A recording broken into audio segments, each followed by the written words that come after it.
কুফানগরীতে এক নাস্তিক ছিল। সে বলে বেড়াতো, আমি আল্লাহরে দেখি না তাই মানি না। কুফানগরীর লোকজন বলে, আমাদের এক ইমাম আছে নাম নু'মান ইবনে সাবিত, ওনার সাথে বসলে তুমি আল্লাহরে দেখতে পাবা। সে বলে, তাই তাহলে তোমাদের ইমামকে ডাকো। সাইয়েদনা ইমাম আবু হানিফা টাইম দিলেন, এই জুমার দিন, আজকে জুমার দিন না, এই জুমার নামাজের পরে ঠিক ভর দুপুরে 2টায় সবাই আমরা একত্রিত হব। নাস্তিকও আসবে, সাইয়েদনা ইমাম আবু হানিফাও আসবে। জুমার সালাতের পরে লোকের বন্যা বয়ে গেল, বাঁধ ভাঙা জোয়ার, অনেক মানুষ। নাস্তিক এসেছে, লক্ষ লক্ষ লোক এসেছে, আসে নাই ইমাম আবু হানিফা। আসে না আধা ঘন্টা, 1 ঘন্টা, 2 ঘন্টা পরে আসছে। নাস্তিক বলে, এই তোমাদের ইমাম যার কোনো সময়ের জ্ঞানই নাই, এর সাথে কিসের তর্ক? সাইয়েদনা ইমাম আবু হানিফা বলে, ইনদি উযর, আমার ওজর আছে। কি ওজর? সাইয়েদনা ইমাম আবু হানিফা বলেন, আমি ঘর থেকে বের হয়ে আসার পথে একটা নদী পার হয়ে আসতে হয়। আজকে এসে দেখি নদীর মধ্যে কোনো মানুষ টানুষ নাই, নৌকা নাই, মাঝি নাই, কিচ্ছু নাই। তো হঠাৎ দেখলাম পাশে বিশাল বড় একটা গাছ। এই গাছটা এমনি এমনি 2 ভাগ হয়ে গেল। হঠাৎ গাছ থেকে এমনি এমনি লম্বা তক্তা হয়ে গেল। এমনি এমনি তক্তাগুলো জোড়া লেগে নৌকা হয়ে গেল।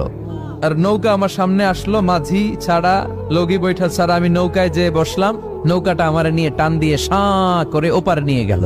তো এই যে এই কাজগুলো আর প্রসেসিং গুলো হতে আমার 2 ঘন্টা সময় লেগেছে। নাস্তিক কয়, তগ ইমাম গাঞ্জা খাইছে, মাথার তার ছিঁড়া গেছে, নাহলে কোনো সুস্থ মানুষ এই কথা বলতে পারে? এমনি এমনি নাকি গাছ ভেঙে তক্তা হয়, এমনি এমনি নাকি তক্তা লেগে নৌকা হয়, এমনি এমনি নাকি মাঝি ছাড়া নৌকা চলে। সাইয়েদনা ইমাম আবু হানিফা বললেন, এই তো আপনি লাইনে চলে আসছেন, আপনারে বুঝানো এখন আমার খুব সহজ হবে। এমনি এমনি গাছ কাটে না করাত ছাড়া, এমনি এমনি তক্তা জোড়া লাগে না, নৌকা হয় না মিস্ত্রি ছাড়া, এমনি এমনি নৌকা চড়ে না মাঝি ছাড়া। তাহলে এত বিশাল বড় আকাশটা কেমন করে এমনি এমনি হলো? জমিনটা কেমন করে এমনি এমনি হলো? সাগর, মহাসাগর, পাহাড়, মরুভূমি কেমন করে এমনি এমনি হলো? এগুলোর একজন স্রষ্টা আছে না নাই? নাস্তিক কয়, তাই তো, আসলেই তো আমি হাদারাম, আসলেই তো আমি উল্লুক্কা পাঠা। এইভাবে তো আমি কখনো ভেবে দেখি নাই, এইভাবে তো কখনো চিন্তা করি নাই। ও ইমাম, তুমি আমার ঘুমন্ত বিবেককে জাগিয়ে দিয়েছো, তুমি আমার চোখের সামনের পর্দাটা উঠিয়ে দিয়েছো, তুমি আমার দৃষ্টিভঙ্গিকে পরিবর্তন করে দিয়েছো। ও ইমাম, তুমি আমার চোখ খুলেছ, তুমি আমাকে হক চিনতে সাহায্য করেছো।